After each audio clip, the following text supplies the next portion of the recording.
ज्ञानाञ्जनशलाकय चक्षुरुन्मिलितं येन तस्मै श्रीगुरवे नमः। नमः ॐ विष्णुपादाय श्रीगौरप्रियमूर्तये श्रीमते भक्तिवल्लभा तीर्थगोस्वामिने नमः। यतीन्द्रियनमस्तुभ्यं गौरकृष्णप्रियात्मने रूपानुगगति ज्ञाय गुरुदेवाय ते नमः। पतितपावन परम करुणामय परमाराध्यतम श्रील गुरुदेव नित्यलीला प्रविष्टो विष्णुपाद श्री श्रीमद भक्तिवल्लभ तीर्थ गोस्वामी महाराज जी के श्रीपाद पद्म में असंख्य कोटि साष्टांग दंडवत प्रणाम करते हुए उनकी अहेतु की कृपा प्रार्थना करता हूँ। By the mercy of most revered Srila Guru Maharaj, we have been discussing here about the divine glories of the holy name. Yesterday, we tried to understand through the teachings of Srila Haridas Thakur that Srila Haridas Thakur, he says, what is the primary result of chanting the holy name? Because what those great scholars were proposing is actually the secondary result, but depending on the person, depending on the aspirant who surrenders to the holy name, and depending on his realization, it completely changes. So that's why what these people see as primary, but what Srila Haridas Thakur realized is totally different. So Srila Haridas Thakur, he is emphasizing, he is presenting this point by saying the primary result of chanting the holy name is to get the divine love and loving service in the lotus feet of Nandanandan Sri Krishna. And of course we heard further that when a person gives up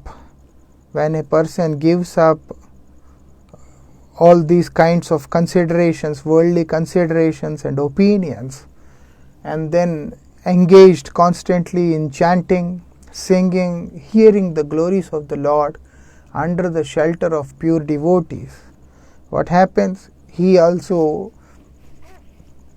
enters in trance, in ecstasy. So sometimes he exhibits a wonderful activities like sometimes laughing, sometimes crying, sometimes shouting, singing, and so many different kinds of expressions. And now further it says, salvation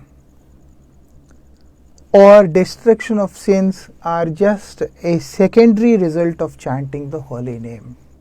Means liberation, to get liberated from this world, to be free from this material world. And then not only that, and also destruction of sins. There are so many sins which we have committed or have been committing and shall commit.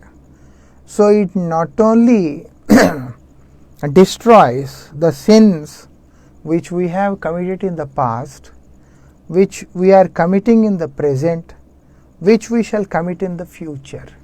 The word sin is completely eradicated from the life of a person.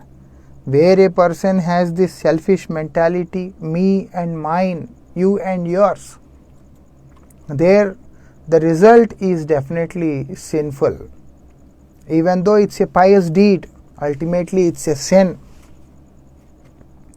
How can a pious deed be a sin? Because it is not connected to the Supreme Lord.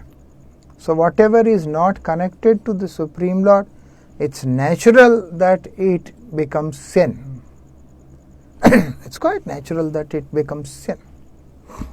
So that's why here, when we chant the holy name, what is going to be the result? The result is going to destroy all the sins and bestows liberation. But Srila Haridas Thakur, he says, it's nothing but a secondary benefit. It's not the primary benefit. What is the primary result? The primary result is to get Krishna Prem, Bhagavad Prem, and the devotional service in the lotus feet of the Supreme Lord. An example is being presented with the sun. When the sun illuminates, sun rises in the world, what it does, it illuminates the world. When the sun rises, it illuminates the world. So everywhere there is light. There is no darkness. Nothing is there. So everything is visible in their real nature and giving delight to one and all by bestowing light and energy. So the main benefit of sunrise is to get energy, is to get light. And if we know, we can see that if the sun is not rising, people get depressed. So sun is very important. At times, even in the country like India, because of the extreme winters or the foggy weather, at least for 2-3 days, you will not be able to see sun, and then people, they get tired. So it's very important. So anyhow, here it says, when the sun rises, what is happening? It illuminates the world.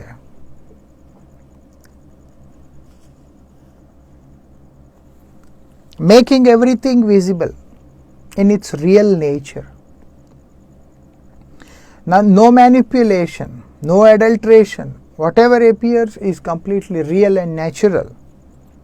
That's why we can see even many people, they prefer more natural light than the artificial light. But what happens? Incidentally, secondarily, it dispels darkness. So it's the main idea of sunrise is not to dispel darkness. It is to give the light, to give energy. In the same way, let the holy name of Sri Hari, we already heard few times. What is the holy name? Hare Krishna, Krishna Krishna, Hare Hare, Hare Ram, Ram Ram, Hare Hare. So, the holy name, this Maha Mantra, is the benefactor of the world by glorified. The holy name is like rising of the sun, destroying all the darkness, and in the same way, its manifestation removes all the sins of the world. That is the speciality of the holy name. It appears and removes the ignorance. Darkness means ignorance. When the holy name manifests, what it does, it destroys all the sins and sinful reactions and gives liberation, removes ignorance. And what it is giving, the main thing the holy name is bestowing is pure love in the lotus feet of the Lord.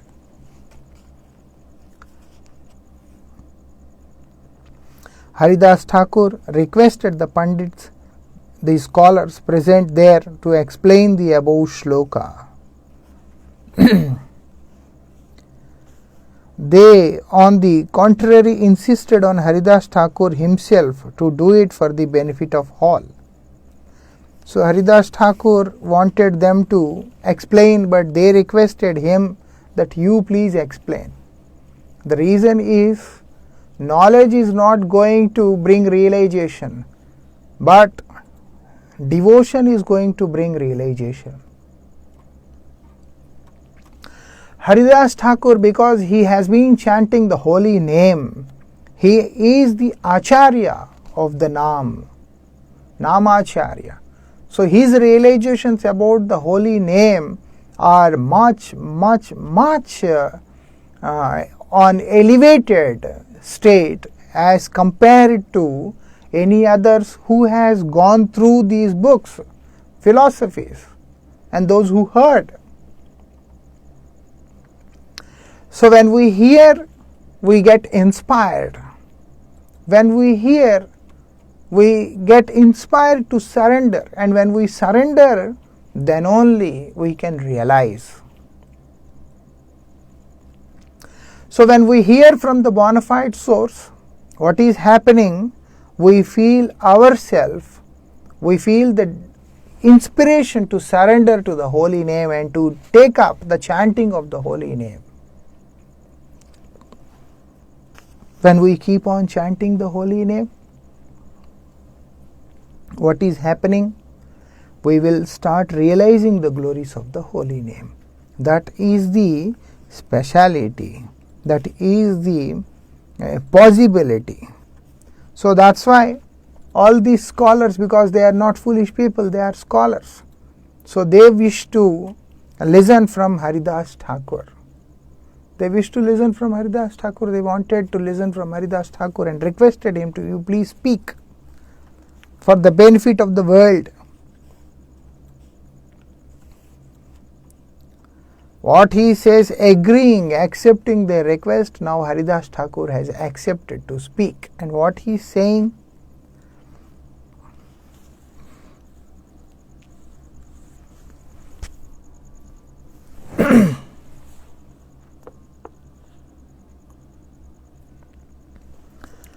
So what he says, if we take the raising of the sun, it is an excellent example to illustrate our view.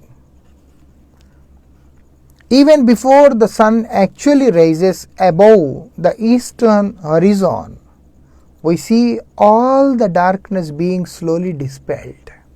We can see this when even the sun rises, just before the sun is rising, we can see that the darkness is no more existing, it is dispelled, it disappeared.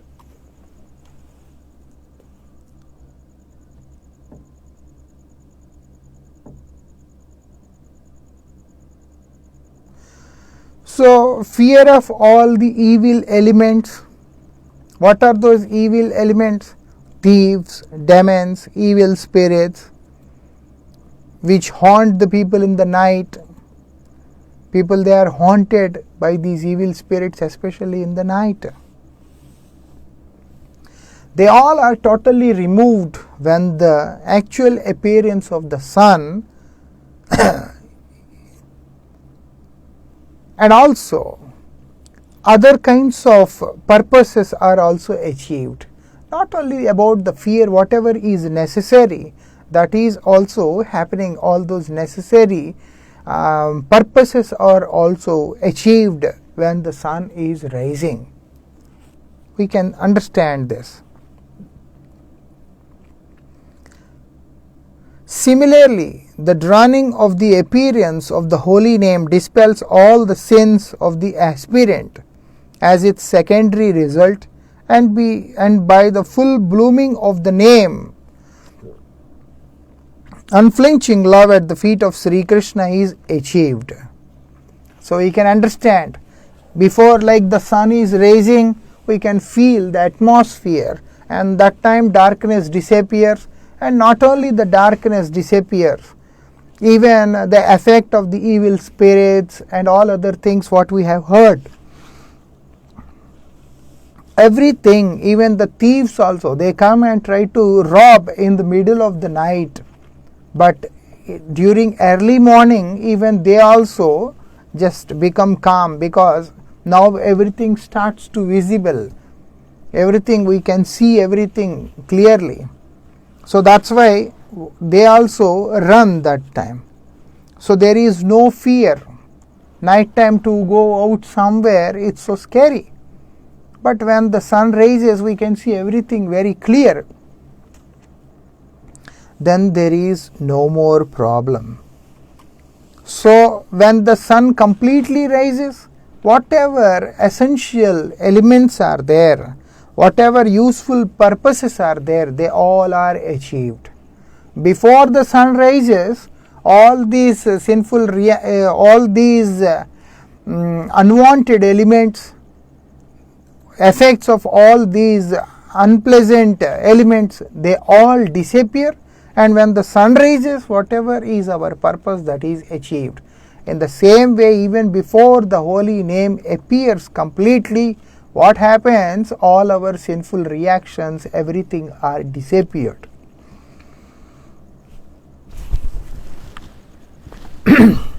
We can understand, it's mentioned in Bhakti Rasamrit Sindhu, what happens in the level of sadhana bhakti. Kleshagni Shubhada, all the miseries, they disappear in sadhana bhakti only. While practicing only, we become completely free from all the sinful, all the miseries of life. And now bhav has to come, prem has to come. Only in the state of prem, it is mentioned, Sandrananda Visheshatma Sri Krishna Karshani Chisa. You attain the quality of attracting Krishna only in the level of prem, not in the level of sadhana bhakti. There, but even before the Lord appears completely in the heart of the person, aspirant, what happens is all those miseries, they disappear. Those threefold miseries, they disappear and they don't exist anymore.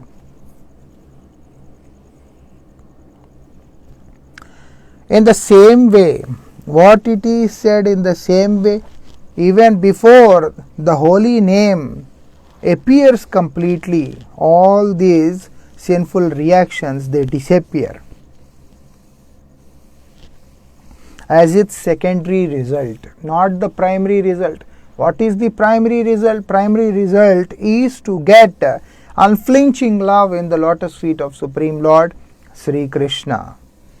Mukti or salvation is an insignificant result that an aspirant can derive by the mere dim reflection of the Nama. So this mukti, liberation, that can be easily achieved, that can be very easily achieved by the dim reflection of the Nama, which means Nama Bhas. Now we are not even chanting the holy name. After that, those who are the people with ulterior motives, karmi kind of people, they do namaparat. And then there is a category of people, those who do namabhas. And then there are pure devotees who chant Shuddhanam. Now we don't try for namabhas. We don't try for namabhas, we actually try for Shuddhanam. We try for Shuddhanam, pure Nam. So that's why when a person is trying to chant pure Nam from the state of Namaparat, then the Tatastha which is seen is Namabhas. Namabhas is in the middle, from where Namaparad is on the other side and Shuddhanam is on the other side. Shuddhanam is on the other side. So what it is said is, liberation is possible, which is insignificant result, which is the insignificant result of the holy name. So that's why that we call as namabhas. As a result of namabhas, we get liberation. Sincere devotees of the Lord, they are least bothered about this mukti, liberation. Even though it is offered to them by the Supreme Lord Himself, maybe the Lord may desire and Lord may offer them Lord may offer them this liberation, but the devotees would not accept liberation. They will only desire for bhakti. That's why when your love for the Lord is becoming deeper, what you realize is moksha laguta krit. Liberation is insignificant. Laguta means insignificant. Sudurlabha. What is very rare is to get divine service in the lotus feet of the Supreme Lord. That's why a devotee only aspire for pure devotion, but not mukti, not bhukti or anything else. He doesn't want anything else.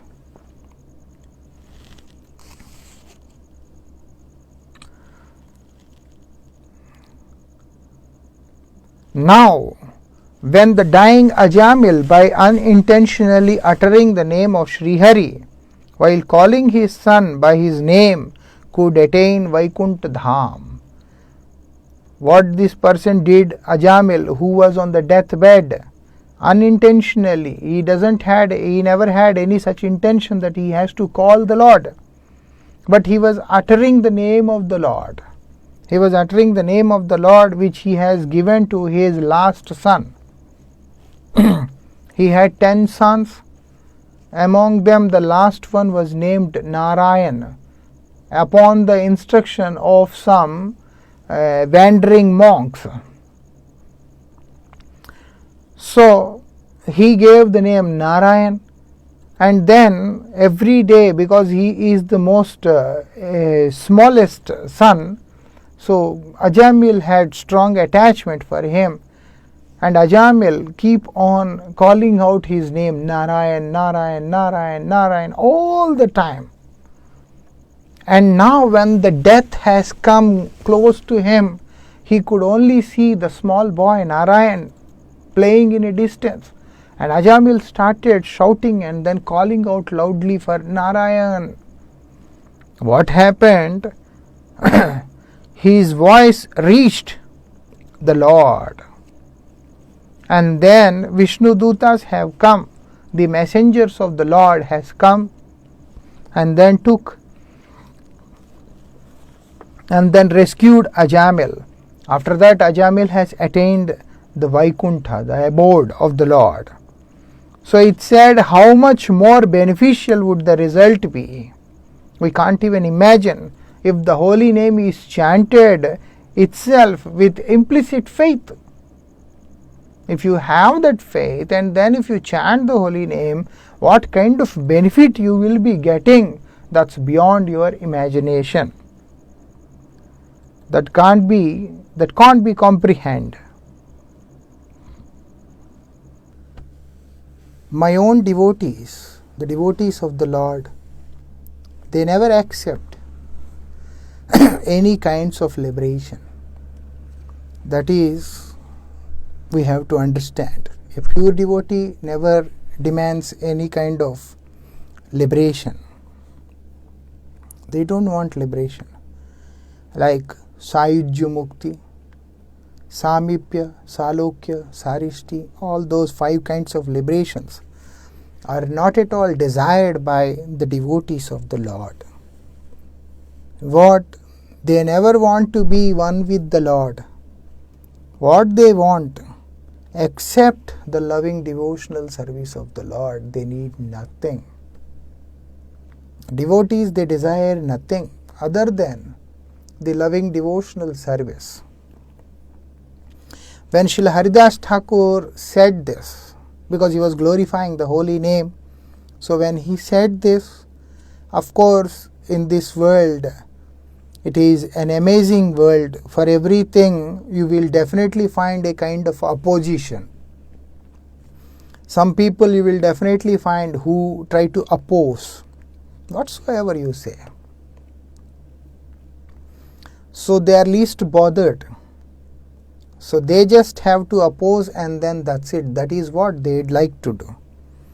So when Srila Haridas Thakur made such statement, there was an opposition. There was an opposition from one of the scholarly persons because this world is designed in such a way that there is even like there is an opposition for the words of the Lord also.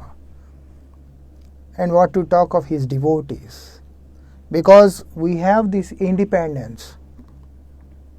Jiva has the relative independence, and also Jiva has the nature to misuse its relative independence. So they always have this nature of challenging the authority. They like to challenge the authority, the scriptures, authority, everything whatsoever it is, they like to challenge. So now what happens is, this person, this Brahmin, he is employed and his name is Gopal Chakravarti. He used to carry the money and the letters to the rulers who are residing in his capital at Gaud, because it's Gaudadesh and in the region of Gaud, to those Nawabs. And now what he says, he could not tolerate the views of Haridas Thakur. And what he is saying, he says how it is possible that simply by the dim reflection of the holy name that liberation can be attained only by Namabhas. How it is possible? He shouted actually. And what he says? He says to the learned scholars that you people have just heard what this person who is sentimentalist is just sentimental, that's all. So in a realized state, to make such a statement is not possible. So the statement he has made out of the sentiment. He is just a sentimentalist. That's why he is making this statement that liberation, how it is possible, which is not so easy to attain by means of knowledge. As we all know that to attain liberation is not so easy. Or to attain the position of Brahman is not so easy. Even in Brihad Bhagavatamrita also it is mentioned. That's why when Mukti Devi, Mukti, liberation, likes to take shelter of bhakti, because for devotees it's not needed, but Mukti wants to be blessed. So Mukti takes shelter of the devotees of the Lord. Of the devotees of the Lord. So what does the Mukti do? Mukti takes shelter. If not, it was rejected, simply rejected.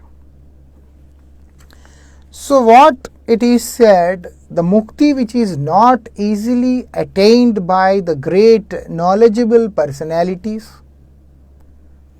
how it is possible?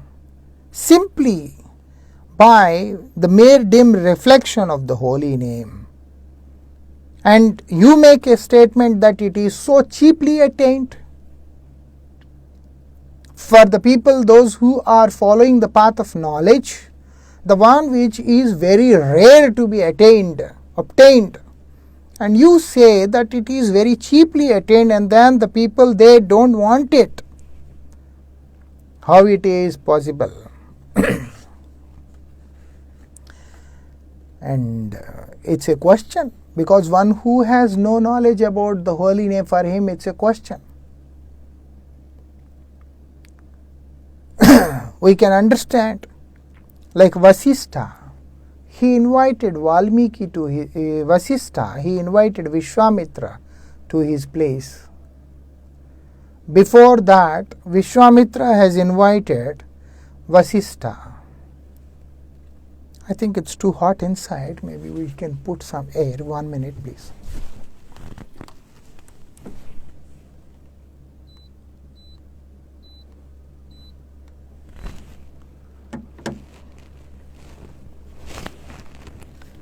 So, well, Vishwamitra, he invited Vasistha to his place for lunch one time. And as Vasistha visited his place, so after the prasadam, the offering was made, then now it's time to offer some donation.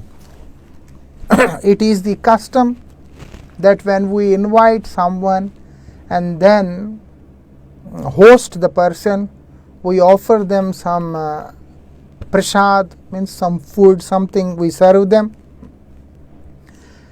And after that, we offer them some donation, dakshina.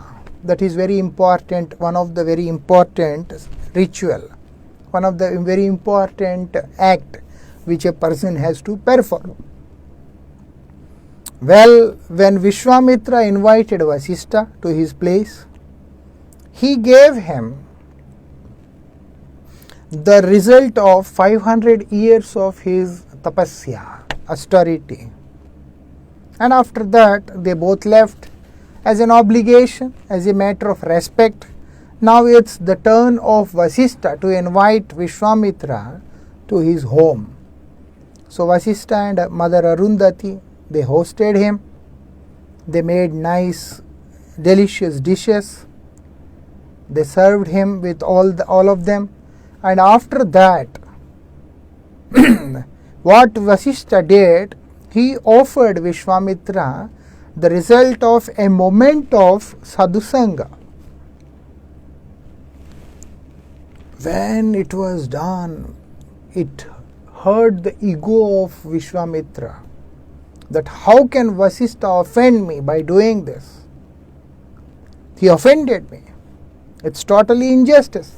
I gave him the result of 500 years of my austerity. And what he has done, he just gave me the result of a moment of sadhusanga. What is this? How cheap it is. Finally, he approached Brahma and then to Shiva. He was so upset. And then finally, all of them went to Anantadev. They all approached Anantadev because they don't know what is the benefit. Then Anantadev, he says to Vishwamitra that I am carrying huge load on my head, this earth, these planets. Can you please hold on for a moment so that I can easily, in a relaxed mood, I can speak few words to you. He said, okay, please give me. Vishwamitra, now he is trying to carry the earth. It was too difficult for him. Then he tried to put all his energy and still it's becoming difficult. Anantadev asks him, anything else you have? He said, a moment of sadhusanga, the result of a fruit of a moment of sadhusanga is there, which was donated to me by Vasistha. He said, add it. The moment he did it, immediately the earth has become like a mustard seed in the hands of Vishwamitra. He was so surprised. Then Anantadev, he says, do you still need to know what is the speciality, what is the importance of sadhusanga, what is the importance of chanting the holy name in the association of sadhus? Like that. What I mean to say is a person in a conditioned state may not be able to understand because he is in conditioned state. So may not be able to understand even simply by reading the scriptures, reading books. No one can understand the glories of the holy name. It can be experienced only once a person sincerely starts chanting, sincerely trying to utter the holy name, then only it is possible. Unless, it's never possible. That is the speciality we have to understand. That is what we have to understand. So now, what is happening now? He could not understand. So that's why he was surprised. And then he says, it's all sentimental thing. For Brahman realization, for the liberation, many people, great personalities have to sit and meditate for many lifetimes. Still, they are not sure whether it is attained or not. And it's such great perfection of life can be easily attained, so cheaply attained, only by the dim reflection, means only by the namabhas. Not even Shuddhanam, just by namabhas. How it is possible? Haridas Thakur answered the criticism by freely quoting the Shastras. Once again, he established his previous statement with sufficient emphasis, basing his claim on the authority of the scriptures to the entire satisfaction of the audience. Haridas Thakur, a pure devotee, doesn't make any statement out of some strange sentiments or emotions. They follow the authority. Tasmas Shastra Pramana. They follow the scriptural evidences, quotes. And in fact, even though if they don't follow any scriptures but only follow the words of the spiritual master and performs bhajan, then also when they realize the God, then whatever they speak, that becomes Shastra. Because Ved means knowledge. Ved means the Lord. That's why the Lord says, Vedescha sarvam ahamaiva vedya. Vedanta krit, I am the composer of Vedas, means I am the composer of the knowledge. Knowledge is not created by anyone. Knowledge is I myself. And if there is something known to be known through the knowledge, is me only. I am to be known. That's so special. It says, Vedescha sarvam ahamaiva vedya. Veda means knowledge. Acharyavan Purusho Veda. Veda refers to knowledge. A person who is associating with the spiritual master, he is the possessor of knowledge. A person who is following the spiritual master, he is the possessor of the Supreme Lord. Lord becomes easily attainable for the person who is sincerely surrendered in the lotus feet of Sri Guru.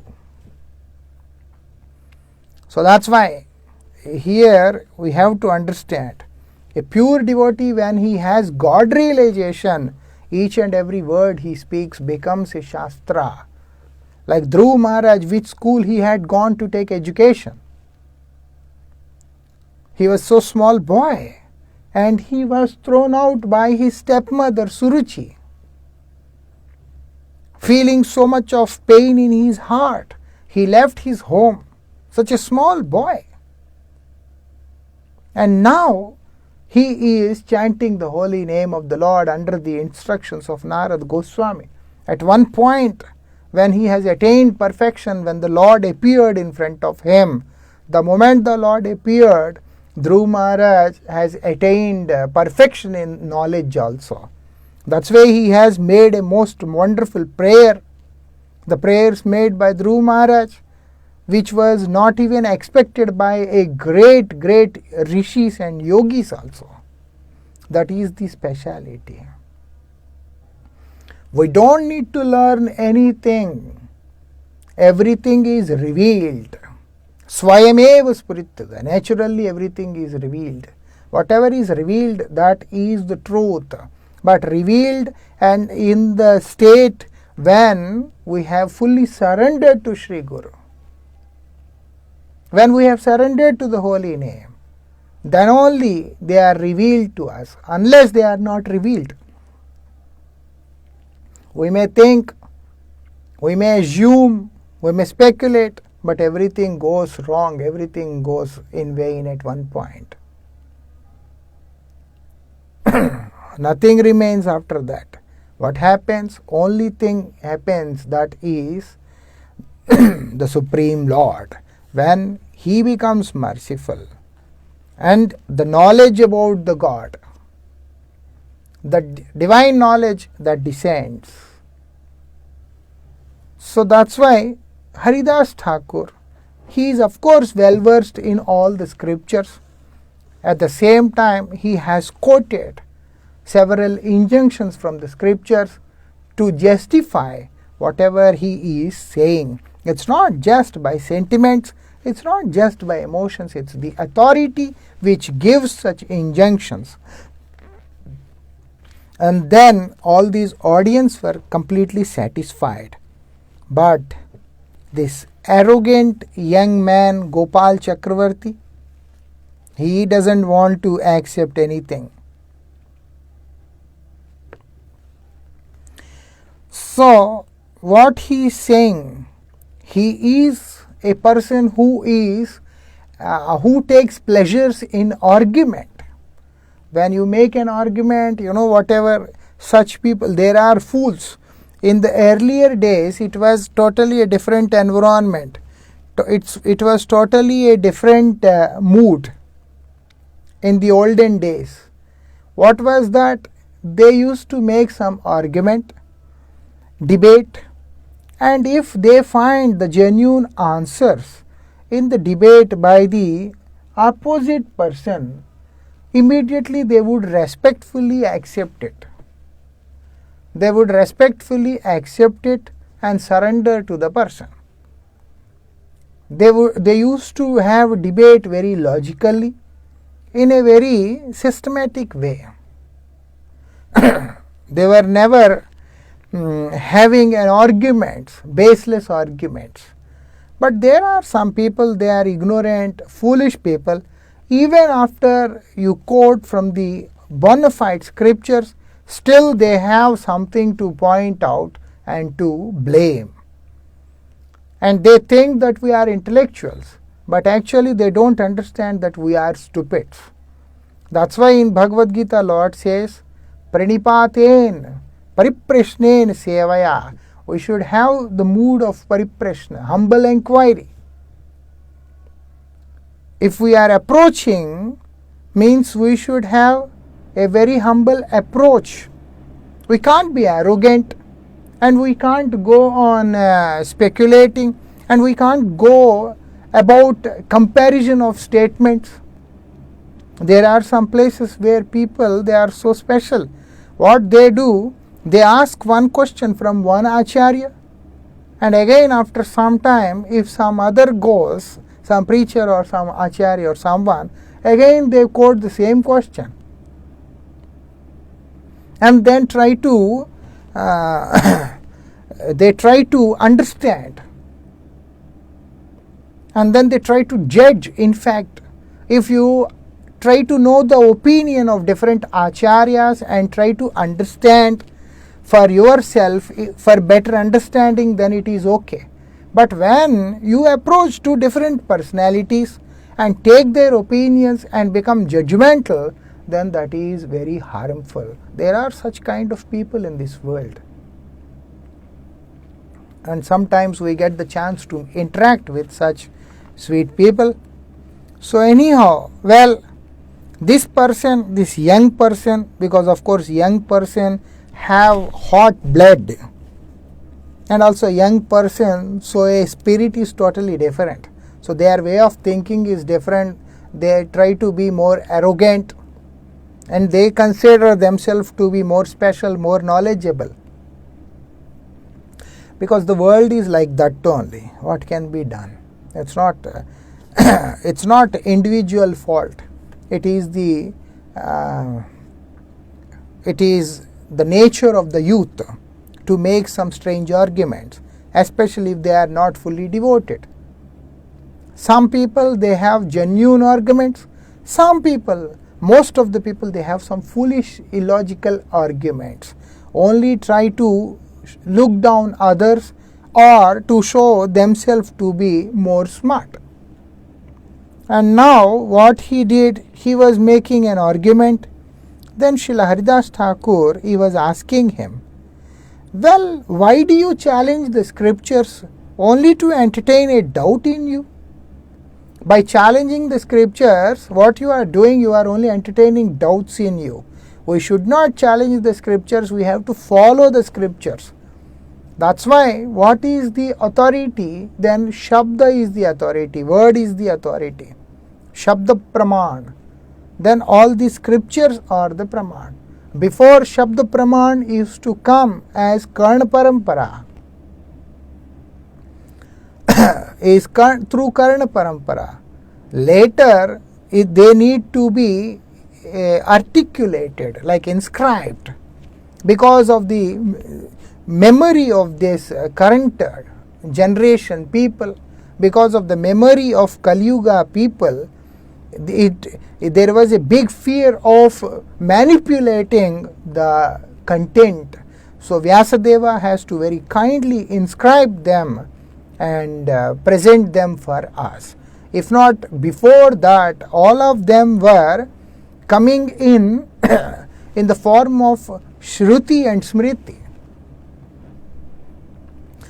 Karna Parampara, what you hear from your spiritual master and what you remember, and that is being carried forwarded. Like that. So that's why Shabda Praman. That's why the Shabd is being heard by the Guru and it descends to the disciple, again from the disciple to the disciple, disciple to the disciple, and the word is being spread in that way. During the time of Sri Chaitanya Mahaprabhu also, when Sri Chaitanya Mahaprabhu visited South India and then he stayed as a host in the house of Sri Gopal Venkatapata, who was the father of Gopal Bhatta Goswami. There also he was preaching, he was conveying his doctrines, and which was later propagated by ear to ear. It's why in Chaitanya Charitamrita it is mentioned that listening from one person to other person in this way, so many people have transformed their life and became devotees. So they used to listen, Karna Parampara, through the word coming through the ears. Later it has come in the form of scriptures. Before it was not there. And when it appeared in the form of scripture, then also the Lord has to send.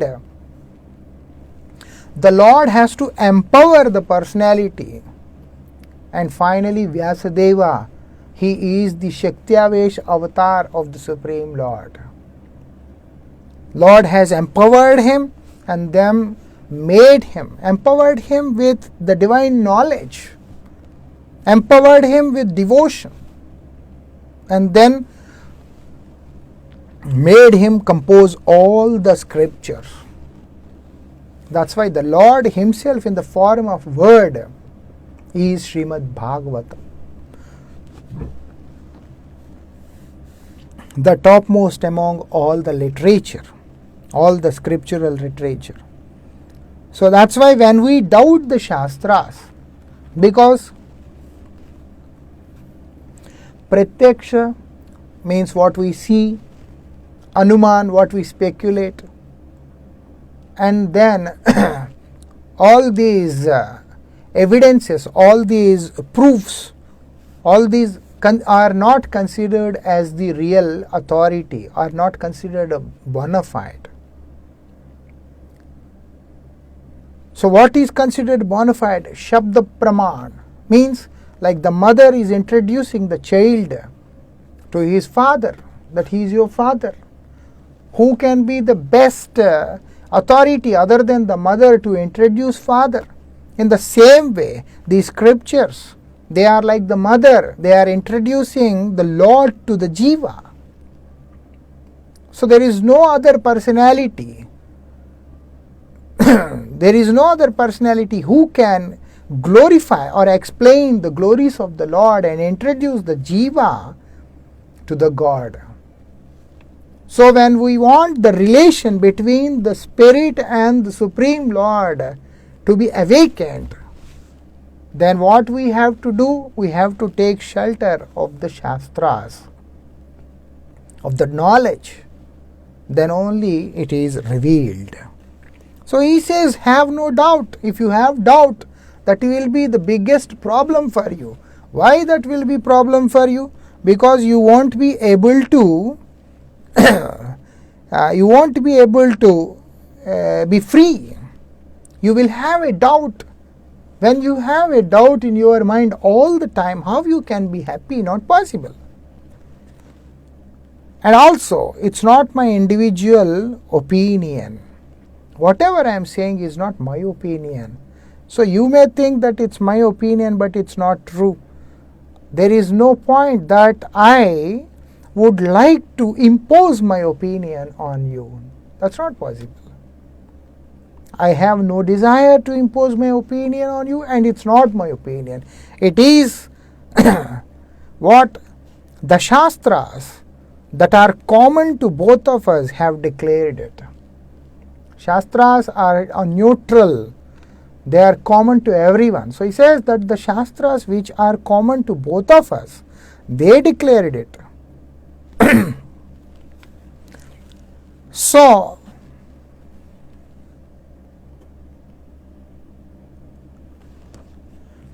and also, they in addition has pointed out, what they have pointed out, those scriptures, the insignificant position of the bliss attained by the liberation. And in comparison with the perennial flow of happiness, of bliss in the loving devotional service of the Supreme Lord. So when we talk about the loving devotional service, liberation is considered totally insignificant. The pleasure of the pleasure of liberation is completely insignificant in comparison with in front of the flow. The desire for liberation is like stagnant water, but the attainment of bliss of loving devotional service to the Lord is like a flowing river. There is a constant flow. So when there is a constant flow with a huge current, then the water is always fresh and clear. But when the water remains in one place, then it's like stagnant. Such waters are never good. Such waters are never interesting. Maybe a person who is in thirst, it may be useful for the person to quench his thirst, but it's ultimately not going to give any kind of pleasure to the person. So what he says here, it is simply an account of this fact.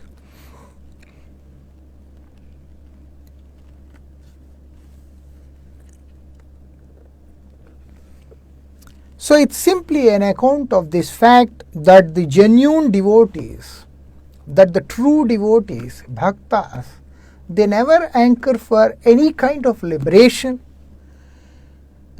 which is prescribed or mentioned in the scriptures, even if the Lord himself wants to give them. Lord wants to give them, but the devotee doesn't want to take it. Devotee doesn't want to take it. He says, I don't want liberation. Why would I take liberation?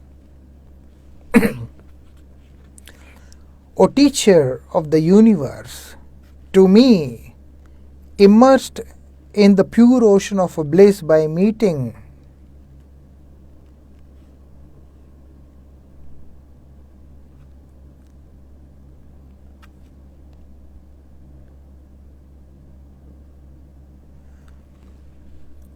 So here it is said What it is said?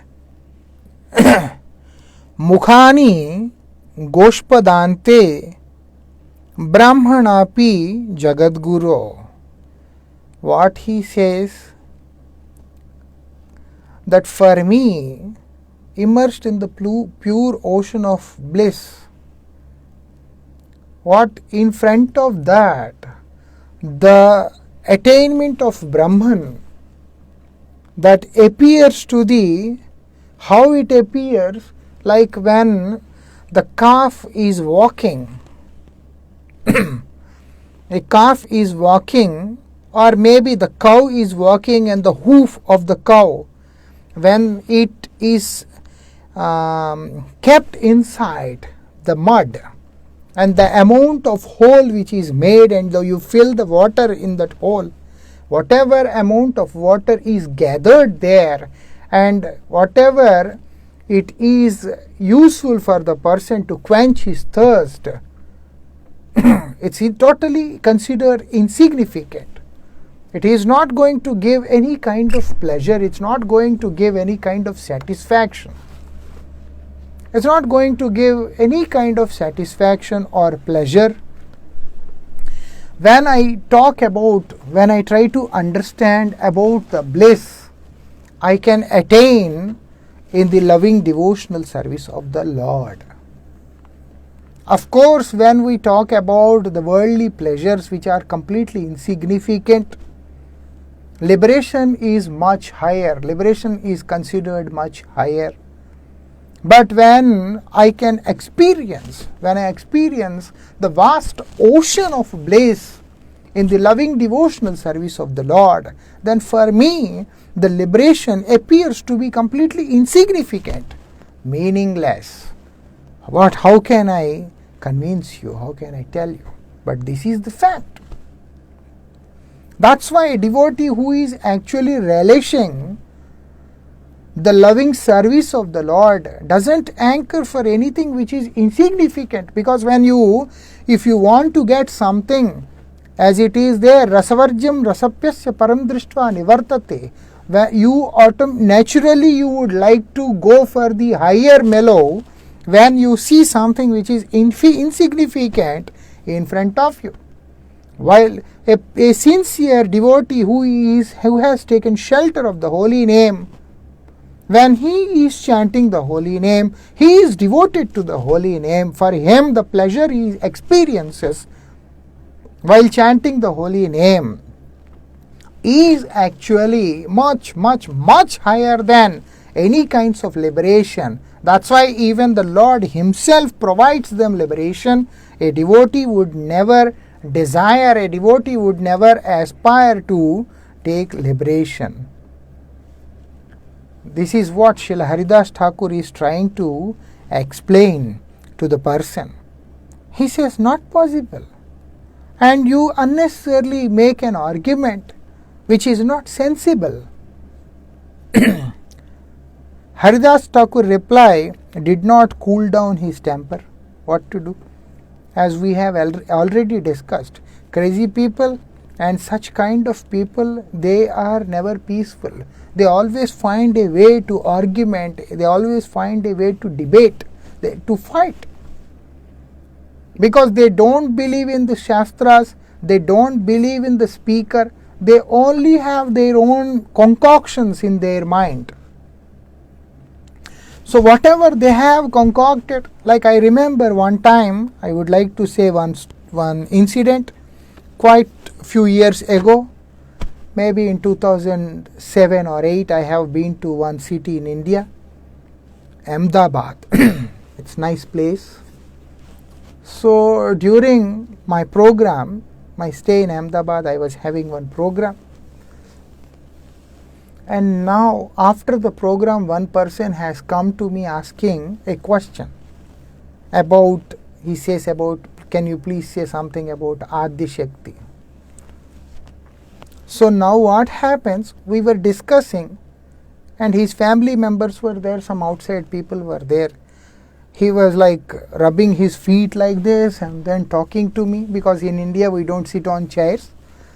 So it was like people there sitting on the floor and then he raised his feet and started rubbing, means it's a kind of aggressive mood which he was presenting there. And after that he started to make some argument.